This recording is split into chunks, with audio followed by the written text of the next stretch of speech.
नमस्ते दोस्तों, कैसे हैं आप सब लोग। स्वागत है आपका हिमालय ज्योग्राफर चैनल में। जैसे कि आपको पता है, भूगोल प्रवक्ता मुख्य परीक्षा की हम तैयारी कर रहे हैं। आज के क्रम में आज ये हमारा एमसीक्यू नंबर 7 है। इसका टॉपिक जैसे कि आप अपनी स्क्रीन में देख ही रहे हैं। आज हम बात कर रहे हैं जलवायु विज्ञान के ऊपर। जलवायु विज्ञान का ये पेपर है। इसमें पहले पेपरों की तरह ही हम 50 क्वेश्चन डिस्कस करने वाले हैं, और ये 50 क्वेश्चन बहुत सिलेक्टिव क्वेश्चन है जो आपकी परीक्षा के दृष्टिकोण से बड़े महत्वपूर्ण है। ये जो क्वेश्चन है जलवायु विज्ञान और समुद्र विज्ञान के, वह क्वेश्चन है जो परीक्षा के दृष्टिकोण से बड़े ही महत्वपूर्ण है। प्यारे दोस्तों, आपको पता है हिंदी माध्यम में कंटेंट यूट्यूब में और वैसे भी इंटरनेट में बहुत कम उपलब्ध हो पाता है। उपलब्ध होता भी है तो उसके आंसर की बड़ी जल्दी से उपलब्ध नहीं हो पाती है। हिमालय ज्योग्राफी ये प्रयास कर रहा है कि आपको कम समय में ज्यादा से ज्यादा तैयारी कराई जाए, और आपके आंसर जो है तुरंत आपके 7 एमसीक्यू के जो आंसर है, बहुविकल्पीय क्वेश्चन के आंसर तत्काल डिस्कस कर लिए जाएं। तो इसी कड़ी में अगर आपने हमारे चैनल को लाइक सब्सक्राइब नहीं किया है तो प्लीज हमारे चैनल को लाइक सब्सक्राइब कीजिए, और ताकि बेल आइकन भी दबा दीजिए ताकि आपको झट से हमारा नोटिफिकेशन मिल जाए। क्योंकि हम इसी प्रकार की जो हमने ये टेस्ट सीरीज शुरू की है, एमसीक्यू टेस्ट सीरीज शुरू की है, ये उसका 7वां क्वेश्चन है। आप सब लोगों के प्यार और स्नेह से हम इसको 17 में भी ले जाएंगे और 70 में भी ले जाएंगे। तो ये हमारी टेस्ट सीरीज जारी रहेगी, और हम इसमें करीबन हमारा जो लक्ष्य है करीब 3 से 4 हजार क्वेश्चन डिस्कस करने का है। ये तो उसी कड़ी के 350 और 400 क्वेश्चन में ही अभी हम हैं। तो बात करते हैं आपके समय लिए बगैर क्वेश्चन नंबर पहले की। फर्स्ट क्वेश्चन नंबर की लाल रंग से आपको क्वेश्चन दिखाई दे रहा है और हरे रंग से आपको उसका आंसर दिखाई दे रहा है।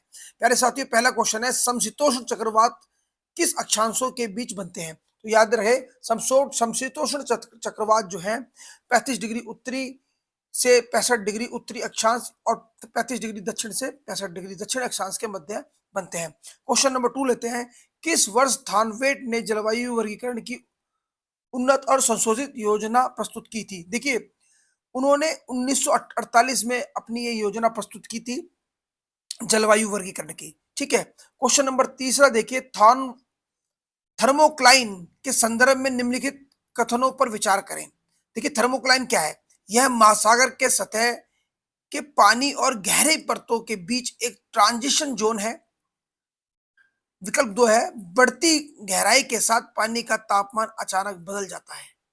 तो बिल्कुल सही है, इसका ऑप्शन सी सही है। दोनों ही बात सत्य है, दोनों ही सही है कि थर्मोक्लाइन जो है महासागर का जो सतह का जल होता है और नितल सागरीय जल जो होता है, डीप सी वाटर जो होता है, उसके बीच में जो परत होती है, उसके बीच की जो एक विभाजन रेखा होती है, उसको थर्मोक्लाइन बोला जाता है। और थर्मोक्लाइन के बाद समुद्र के जल का तापमान अचानक बदलने लगता है और तेजी से समुद्र का तापमान नीचे गिरने लगता है। प्यारे दोस्तों, तो उसको थर्मोक्लाइन जो है महासागरों के नीचे ठंडी परत के प्रारंभ की शुरुआत भी होती है। ठीक है। क्वेश्चन नंबर 4 देखिए, माफ कीजिएगा, महासागरों में तापमान वितरण के संबंध में निम्नलिखित कथनों पर विचार करें।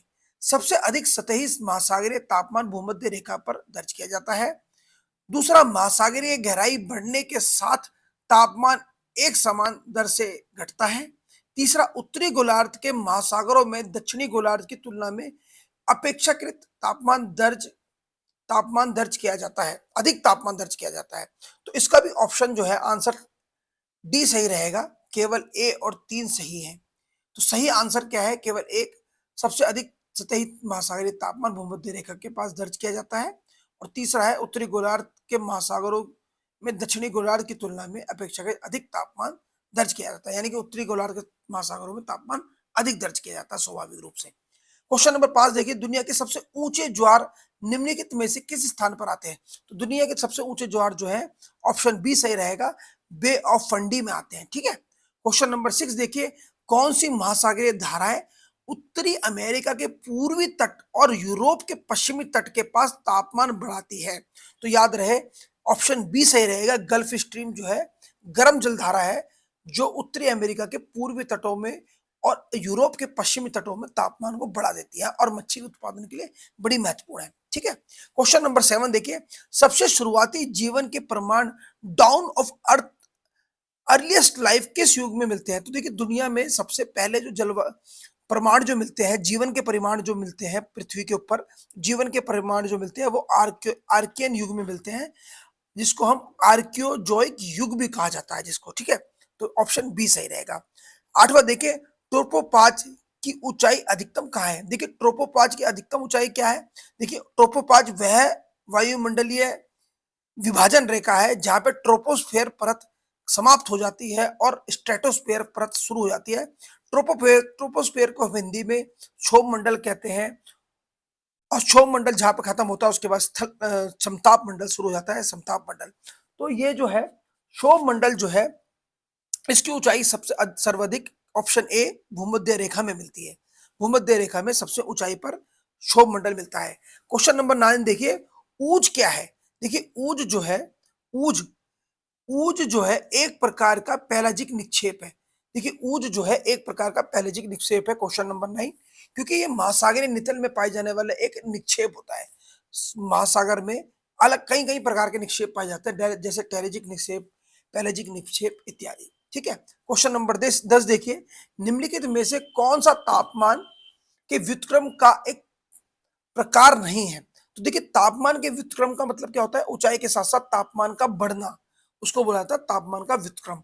ऊंचाई के साथ साथ तापमान का बढ़ना, बढ़ने को ही तापमान का व्युत्क्रम बोला जाता है, क्योंकि हमें पता है सामान्यतः क्षोभ मंडल में ऊंचाई के साथ साथ तापमान कम होता है, परंतु जब वह बढ़ने लगता है तो उसको क्या बोला जाता है? तापमान का व्युत्क्रम बोला जाता है। याद रहे, तो डी जो इसका ऑप्शन है, सामयिक व्युत्क्रम, यानी कि टेम्पोरल एडवेक्शन कुछ भी नहीं होता है, ठीक है, याद रहे। 11वां देखिए, निम्नलिखित में से किस किस मेघ को गर्जन वाले बादल यानी कि थंडर क्लाउड के नाम से जाना जाता है? तो देखिए गर्जन वाले बादल 11वें का आंसर बी रहेगा। क्यूमुलोनिम्बस मेघ जो होते हैं इनको गर्जन वाले बादल भी कहा जाता है। क्वेश्चन नंबर 12 देखिए, समुद्री जल में प्रचुर मात्रा में पाए जाने वाला तत्व है। देखिए समुद्री जल में सबसे ज्यादा जो तत्व पाया जाता है वो सोडियम क्लोराइड पाया जाता है। क्वेश्चन नंबर 12 का आंसर बी सही रहेगा। क्वेश्चन नंबर 13 देखिए, निम्नलिखित में से किस एल्बेडो सबसे अधिक है? निम्नलिखित में सबसे ज्यादा एल्बिडो किसका? देखिए एल्बिडो क्या है? सूर्य के प्रकाश का परावर्तन जब किसी सरफेस से होता है उसको ही एल्बिडो बोला जाता है। जब सूर्य के प्रकाश से किसी प्रकार का प्रकाश का जो परावर्तन जो होता है किसी सरफेस से होता है उसको एल्बिडो बोलते हैं। पिघलती हुई बर्फ, उसका एल्बिडो सबसे अधिक होता है। यहाँ पे क्वेश्चन नंबर 13 का ऑप्शन डी सही रहेगा, ठीक है। क्वेश्चन नंबर 14 देख लें, हिम कण सिद्धांत यानी कि आइस क्रिस्टल थ्योरी किसने प्रतिपादित की थी? तो हमें पता है कि आइस क्रिस्टल थ्योरी बर्जरान साहब ने प्रतिपादित की थी। आंसर ए सही रहेगा। 15वां देखिए, निम्नलिखित में से कौन सी प्रक्रिया वायुमंडलीय तापमान के लिए सबसे महत्वपूर्ण है? तो देखिए याद रहे, वायुमंडलीय तापन के लिए सबसे कम महत्वपूर्ण है, तो सबसे कम महत्वपूर्ण जो है चालन, ठीक है। चालन जो है वायुमंडलीय तापन के लिए सबसे कम महत्वपूर्ण होता है। इसके विपरीत संवहन, संघनन की गुप्त ऊष्मा या स्थलीय विकिरण, इन तीनों से ही जो वायुमंडल का तापमान बढ़ता है, ठीक है। एक चालन ही जो है कंडेंसेशन, जिसके द्वारा जो है तापमान नहीं बढ़ता है या बहुत कम बढ़ता है। 16वां देखिए, बर्कनी या बर्कनी का सिद्धांत किससे संबंधित है? तो याद रहे बर्कनी महोदय की जो थ्योरी थी वो शीतोष्ण कटिबंधीय चक्रवात या जिसको पोलर फ्रंट थ्योरी भी बोला जाता है, टेम्परेट साइक्लोन के बारे में थी। बर्कनी का सिद्धांत जो था वो टेम्परेट साइक्लोन के बारे में था। क्वेश्चन नंबर 17 देखिए, निम्नलिखित में से किसने जलवायु परिवर्तन का कार्बन डाई सिद्धांत प्रतिपादित किया था? तो ये कि वैसे तो ये सिद्धांत पहले प्रतिपादित किया गया था, पर भूगोल में जो हम देखते हैं कि चैम्बरलिन साहब ने ये बताया था कि जलवायु परिवर्तन का एक मुख्य कारण जो है कार्बन डाई ऑक्साइड भी है। तो क्वेश्चन नंबर 17 का आंसर चैम्बरलिन सही रहेगा। क्वेश्चन नंबर 18 देखिए, इसमें से कौन सा मिलान गलत है? इनमें से कौन सा मिलान गलत है? C F, D W, B W H and D C F B. अब आप सोच रहे होंगे ये क्या है? देखिए साथियों, ये जो सी एफ ए है ये कोपेन का जलवायु वर्गीकरण है। कोपेन ने इंग्लिश के कैपिटल और स्मॉल लेटर का यूज करके विश्व की जलवायु का वर्गीकरण प्रस्तुत किया था। तो उनके अनुसार CFA का मतलब कोई सूखा मौसम नहीं, गर्मी के दिन थे। ये बिल्कुल सही है।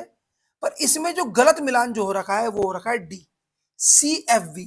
CFV का मतलब होता है सूखी गर्मी, गर्म सूखी, गर्म गर्मी। और जबकि देखा जाए तो CFB जो है एक कोस्टल क्लाइमेट को दिखाता है ये, ठीक है। क्वेश्चन नंबर 9 देखिए, निम्नलिखित कथनों को पढ़ें। पहला, स्ट्रेटोफियर, देखिए स्ट्रेटोस्फेयर यानी कि समताप मंडल में आमतौर पर बहुत कम जल वाष्प या धूल होती है, ठीक है। मैं थोड़ा सा बड़ा कर देता हूं उसको। स्ट्रेटोस्फेयर यानी कि समताप मंडल, यानी माफ कीजिएगा, समताप मंडल में बहुत कम धूल होती है। दूसरा, ओजोन अणु स्ट्रेटोस्फेयर को गर्म करते हैं, जिससे ऊंचाई के साथ तापमान बढ़ता जाता है। तो इसका आंसर, दोनों ही कथन बिल्कुल सही है, दोनों ही कथन बिल्कुल सही है। तो सी आंसर ए, इसका ऑप्शन सी सही रहेगा, ठीक है। 20वां देखिए, निम्नलिखित में से मेष मेघ यानी कि सिप क्लाउड के नाम से भी जाना जाता है। किसको मेष मेघ कहा जाता है? मेष यानी कि शिप यानी कि भेड़। तो याद रहे, ऑप्शन बी सही रहेगा। ऑल्टो क्यूमुलस बादल या ऑल्टो क्यूमुलस मेघ को हम सिप क्लाउड भी बोलते हैं, ठीक है। क्वेश्चन नंबर 21 में देखिए, निम्नलिखित कथनों को पढ़ें। अब पहले पढ़ ले कथनों को। पहला कथन है, बढ़ती ऊंचाई के साथ हवा का दबाव कम होता जाता है। कथन 2, अधिक ऊंचाई पर हवा के अणु अधिक फैले हुए होते हैं और दबाव कम होता है, क्योंकि अंतर आणविक स्थान अधिक होता है। यानी कि जो अंतर आणविक स्थान है अधिक होता है। दोनों ही कथन सही हैं। बढ़ती ऊंचाई के साथ हवा का दबाव कम होता जाता है, यानी कि वायुदाब, हवा का दबाव यहाँ पे का मतलब है वायुदाब का, ठीक है। तो ऊंचाई के साथ साथ वायुदाब कम भी होता जाता है। और दूसरी जाता है, ऊंचाई के साथ साथ अगर हम जाते हैं तो एयर मॉलिक्यूल्स जो होते हैं उनके बीच में स्पेस बढ़ता चला जाता है। तो 21वें का आंसर सी सही रहेगा। क्वेश्चन नंबर 22वां देखिए, वर्षा निर्माण के टकराव संलयन सिद्धांत यानी कि कोलिजन थ्योरी का प्रतिपादन किसने किया? तो याद रहे, वर्षा निर्माण का टकराव संलयन सिद्धांत तो E.G. बोवेन साहब ने प्रतिपादित किया था, ठीक है। यह मध्य अक्षांशों में होने वाली वर्षा को परिभाषित करती है। क्वेश्चन नंबर 23वां देखिए, 23, निम्नलिखित में से कौन सी पूरी तरह से मानव निर्मित ग्रीन हाउस गैस है? यानी कि इनमें से कौन सी जो गैस है, 23वें क्वेश्चन के आंसर देखिए, कौन सी जो गैस है वो पूर्णतः मानव द्वारा निर्मित है और कार्बन वायु जलवायु परिवर्तन के लिए उत्तरदायी है। ग्रीन हाउस यानी कि आपको पता है हरित गृह प्रभाव। तो इसका आंसर है ए, क्लोरोफ्लोरोकार्बन, ठीक है।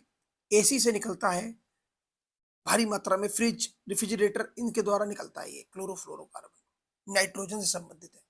क्वेश्चन नंबर 24वां देखें, निम्नलिखित में से कौन सा कथन महासागरीय सतह के तापमान को प्रभावित नहीं करता है?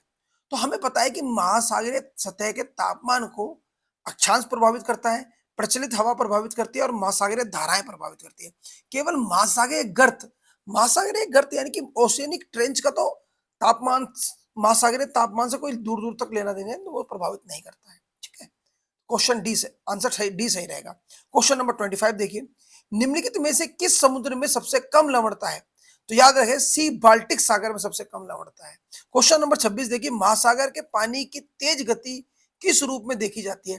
तो याद रखिए, महासागर के जल की जो सबसे अधिक गति होती है, इतने गतिशील पानी को हम स्ट्रीम बोला जाता है। क्या बोला जाता है?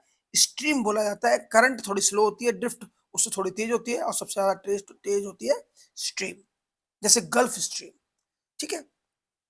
27वां देखिए, कुल समुद्री तल का कितना क्षेत्र कॉन्टिनेंटल शेल्फ से ढका हुआ है? तो याद रहे, कॉन्टिनेंटल शेल्फ से यानी कि हम जिसे महासागरीय चबूतरे बोलते हैं, उससे पूरे समुद्र का 8.6%, 8.6% हिस्सा जो है ढका हुआ है, ठीक है। क्वेश्चन नंबर 28वां देखिए, निम्नलिखित में से कौन सा सही ढंग से मेल खाता है? देखिए, मारियाना ट्रेंच जो है दक्षिण प्रशांत, गलत है। कुरियल ट्रेंच रसखालीन ये भी गलत है। सुंडा ट्रेंच पूर्वी प्रशांत, ये भी गलत है। रोमांस ट्रेंच उत्तरी अटलांटिक महासागर, ये बिल्कुल सही है। ठीक है, तो आंसर बी सही रहेगा। 29वां क्वेश्चन देखिए, निम्नलिखित में से कौन सा तटरेखा का उदाहरण नहीं है? तो याद रहे किस प्रकार की तटरेखा। तटरेखा क्या होती है? जिसके आप ऊपर आप वॉकिंग कर लें। आउटवाश मैदान तटरेखा है, बिल्कुल सही है। डेल्टा तटरेखा होती है, ज्वालामुखी तटरेखाएं होती हैं, परंतु फ्योर्ड तटरेखा नहीं होती। फ्योर्ड कटे फटे सागरीय किनारों को फ्योर्ड कहा जाता है, जो कि स्कैंडिनेविया में हमें बहुत अच्छे रूप से परिलक्षित होते हैं। फ्योर्ड्स, कटे फटे समुद्र तट, तटरेखा होती ही नहीं है। ऐसा लगता है कि दीवार आ गई, महासागर और स्थल के बीच में एक खड़ी दीवारें होती हैं। ठीक है, कटी पटी होती हैं। क्वेश्चन नंबर 30वां देखिए, भारत में तटीय क्षेत्र विनिमय किससे संबंधित है? यानी कि भारत में पर्यावरण संरक्षण से संबंधित ये है बेसिकली। और भारत में तटीय क्षेत्र विनियम का मतलब है कि उसको तटरेखा को बचाना। तो इसका आंसर तटरेखा का उभरने या अपर्दन से सुरक्षा से है। यानी कि तटरेखा का अपर्दन ना हो, उसका मतलब है भारत में तटीय क्षेत्र विनियम। तो आंसर बी सही रहेगा। क्वेश्चन 31वां देखिए, निम्नलिखित में से कौन सा सही ढंग से मेल नहीं खाता है? तो याद रहे इसमें से सब मेल खाते हैं। सारगोसा सागर उत्तरी अटलांटिक सागर में है। कैनेडी धारा उत्तरी अफ्रीका के पश्चिमी तट पर बहती है। इरमिगन धारा आइसलैंड का दक्षिणी तट है। डी, फॉकलैंड धारा उत्तरी अमेरिका का पश्चिमी तट है। ठीक है, 32वां क्वेश्चन देखिए, अपोजी ज्वार क्या है? देखिए अपोजी ज्वार क्या होता है? ज्वार दो प्रकार के हैं, अपोजी ज्वार और पैरोजी ज्वार। जब पृथ्वी सूर्य चंद्रमा से, जब पृथ्वी माफ कीजिएगा चंद्रमा से सबसे अधिक दूरी पर होती है, तब अपोजी ज्वार द्वार आता है। और हमें पता है पृथ्वी में ज्वार भाटे का कारण चंद्रमा का गुरुत्वाकर्षण बल है। तो यानी कि अब आप लॉजिक लगाइए कि जब पृथ्वी चंद्रमा से सबसे ज्यादा दूरी में होगी तो ज्वार थोड़ा कम होगा ना। तो जब अपोजी में होती है, स्थिति होती है, जब चंद्रमा और पृथ्वी के बीच में अपोजी की स्थिति होती है, तो ये दोनों एक दूसरे के सबसे अधिक दूरी पर होते हैं, तो ज्वार थोड़ा कम होता है। इसको उच्च ज्वार हम बोल देते हैं। आंसर बी से रहेगा। परंतु पैरोजी में जब ये दोनों आ जाते हैं तो अति उच्च ज्वार हो जाता है, बहुत तेज गति वाले ज्वार होते हैं वो तब। ठीक है, तो पैरोजी में ज्वार भाटा बहुत ऊंचा होता है, याद है। तो क्योंकि अपोजी की बात कर रहा है तो उच्च ज्वार मान लेंगे इसमें। आंसर बी सही है। 33वां देखिए, निम्नलिखित में से कौन सी ठंडी महासागरीय धारा नहीं है? तो देखिए बेंगलुरु धारा ठंडी है, लेब्राडोर धारा ठंडी है, दक्षिणी अटलांटिक धारा ठंडी है। केवल ब्राजीलियन धारा जो है ये ठंडी धारा नहीं है, ये एक गर्म धारा है। ठीक है, क्वेश्चन नंबर 34वां देखिए, 34, निम्नलिखित में से किस स्थिति में ऑकलैंड फ्रंट बनता है? तो याद रहिए अक्लूटेड, सॉरी माफ कीजिएगा, अक्लूडेड फ्रंट माने का होता है अक्लूटेड वाताग्रह। अक्लूटेड वाताग्रह ये एक मध्य अक्षांशों में बनने वाले वाताग्रह होते हैं। जब गर्म और ठंडी वायु राशियां आपस में टकराती हैं तो स्वाभाविक रूप से जो भारी वायु राशि होती है वो ठंडी वायु राशि होती है। तो ठंडी वायु राशि भारी वायु राशि होने के कारण जो है गर्म वायु राशि को ऊपर उठा देती है। परंतु जब इसकी विपरीत स्थिति पैदा हो जाती है और जब ठंडी वायु राशि गर्म वायु राशि के ऊपर चढ़ जाती है, उसके ऊपर स्थापित हो जाती है, तो अक्लूडेड फ्रंट बनता है, यानी कि अक्लूडेड वाताग्रह बनता है। तो याद रहे जब ठंडा फ्रंट गर्म फ्रंट को ओवरटेक कर लेता है, ओवरटेक यानी कि उसके ऊपर चढ़ जाता है, तो अक्लूडेड फ्रंट बनता है। 34वें का आंसर सी सही है। क्वेश्चन नंबर 35वां देखिए, जेट स्ट्रीम हवा की एक पट्टी कहाँ पाई जाती है? जेट स्ट्रीम हवा की एक पट्टी कहाँ पाई जाती है? तो याद रहे जेट स्ट्रीम जो है हमको ऊपरी ट्रोपोस्फेयर में पाई जाती है। ठीक है, ऊपरी ट्रोपोस्फेयर में, यानी कि ट्रोपोस्फेयर के सबसे ऊपरी भाग में, स्थल यानी कि क्षोभ मंडल सबसे ऊंची भाग में हमें जेट स्ट्रीम हवा मिलती है। 36वां देखिए, निम्नलिखित में से किस महासागर में महासागरीय धाराओं की दिशा मौसम के साथ उलट जाती है? तो याद रहे महासागरों में हिंद महासागर जो है, जहां पे जो है मौसम के अनुसार महासागरीय धाराओं की दिशा उलट जाती है। जैसे कि आपको पता है हिंद महासागर में बहुत प्रचलित जलधारा बहती है जिसको हम कहते हैं मानसूनी जलधारा। क्या बोलते हैं? मानसूनी जलधारा। तो ये मानसूनी जलधारा जो है ऋतु परिवर्तन के साथ उलट जाती है। पहले तो ये अरब सागर से होते हुए श्रीलंका के नीचे से पूरब की तरफ जाती है, परंतु शीत ऋतु में पूरब से होते हुए श्रीलंका के नीचे से होते हुए अरब सागर फिर अफ्रीका तक चली जाती है। ठीक है, तो याद रहे इसका आंसर हिंद महासागर है। निम्नलिखित में से किस महासागर को ब्रिटिश झील कहा जाता है। तो याद रहे, भूमध्य सागर को ब्रिटिश झील कहा जाता था, क्योंकि ब्रिटिश लोगों का साम्राज्यवादी युग में इस महासागर में बहुत बड़ा कब्जा था। और आज भी जिब्राल्टर का जो क्षेत्र है, वहां पे द्वीप है, वहां पर भी ब्रिटेन का एक महाद्वीप, वो एक जो द्वीप है, ब्रिटेन के अधीन है, भूमध्य सागर में, जिब्राल्टर जलडमरू के आसपास। 38वां क्वेश्चन देखिए, निम्नलिखित में से कौन सी जलडमरू भूमध्य सागर को अटलांटिक महासागर से अलग करता है? तो याद रहे, भूमध्य सागर को अटलांटिक महासागर से, जिसकी मैंने अभी बात की थी, जिब्राल्टर जलडमरू मध्य है, जो अटलांटिक महासागर को जो है भूमध्य सागर से अलग कर देता है। और आपको पता है जिब्राल्टर कहाँ पे है? आप देखें अगर विश्व मानचित्र, तो जहाँ पे स्पेन और पुर्तगाल है, उसकी जो टिप है, जहां पर मोरक्को के ज्यादातर नजदीक आ जाती है, तो उसको जिब्राल्टर बोला जाता है। ठीक है।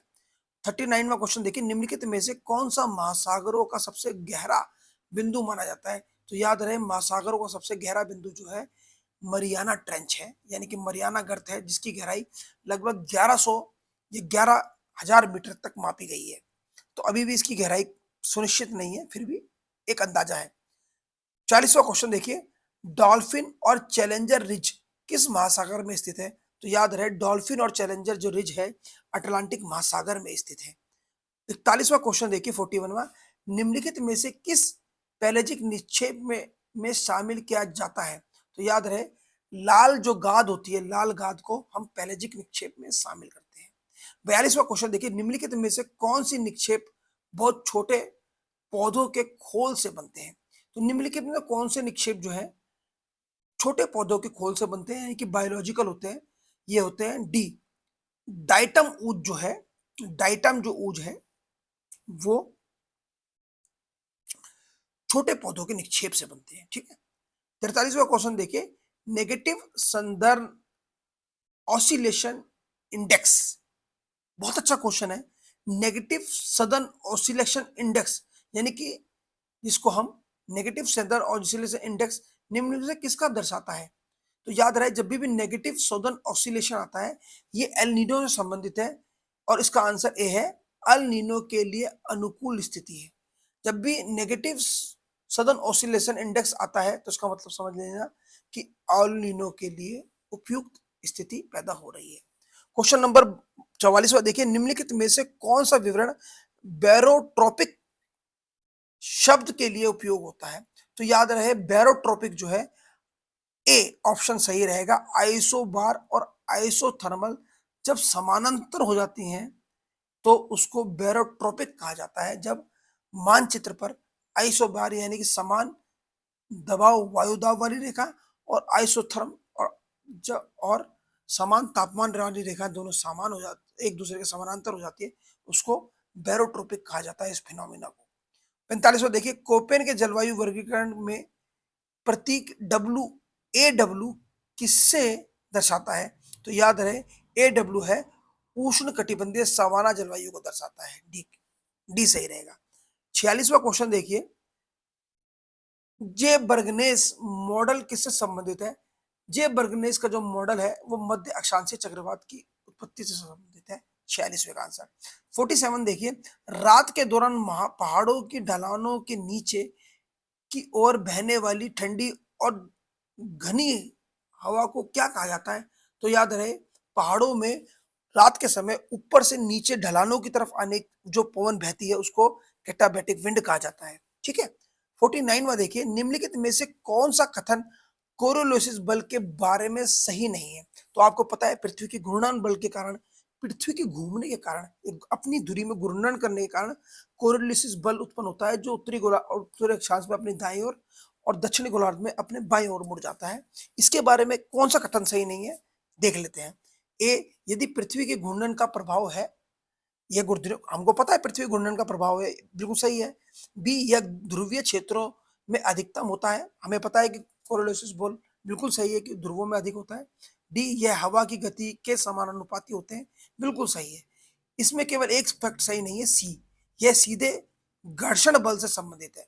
ये घर्षण बल से इसका कोई संबंध नहीं है, बल्कि ये घर्षण बल के विपरीत हो जाते हैं। ठीक है? 49 में देखिए, निम्नलिखित में से कौन-सा जोड़ा सही ढंग से मेल नहीं है? तो देखिए माइक्रो स्केल में अशांत यानी कि टर्बुलेंस होते हैं, ग्रहीय पैमाना यानी कि प्लेनेटरी स्केल में पछुआ पवनें में तरंगे होती हैं, बिल्कुल सही है। मेसो स्केल में बवंडर होते हैं, थंडर थंडर टॉर्नेडोज़ होते हैं, बिल्कुल सही है। और डी सिनॉप्टिकल स्केल घाटी और पहाड़ी हवाएँ होती है, ये गलत है। सिनॉप्टिकल स्केल में हमको ज़्यादातर चक्रवात दिखाई देते हैं, जो कि 1000 किलोमीटर परिधि वाले भी, क्षेत्रफल वाले भी होते हैं। प्यारे दोस्तों, आज का हमारे आखिरी क्वेश्चन है। अगर आपने हमारे चैनल को लाइक, सब्सक्राइब नहीं किया है, तो कृपया हमारे को लाइक, सब्सक्राइब करें। आपका समर्थन हमें चाहिए, तो हमें उससे मोटिवेशन मिलता है कि हम आगे भी आपके लिए वीडियो बनाते रहें। ठीक है? तो प्लीज़ चैनल को लाइक, सब्सक्राइब करें, शेयर करें और कमेंट भी करें। ठीक है? आज का क्वेश्चन आखिरी देख लेते हैं। थानवेट का संशोधित जलवायु वर्गीकरण इस अवधारणा पर आधारित था। तो याद रहे, थानवेट साहब का जो संशोधित जलवायु वर्गीकरण था, वह संभावित वाष्पोत्सर्जन में आधारित था, यानी कि एवापोट्रांसपिरेशन, यानी कि प्रोबेबिलिटीज इवेपोट्रांसपिरेशन में आधारित था, संभावित वाष्पोत्सर्जन में आधारित था। तो ये था आज के हमारे 50 क्वेश्चन 26 मिनट में। आज के लिए इतना ही। एंजॉय करिए। कल का एक नई वीडियो के साथ मिलते हैं आपको। आज के लिए नमस्कार, धन्यवाद।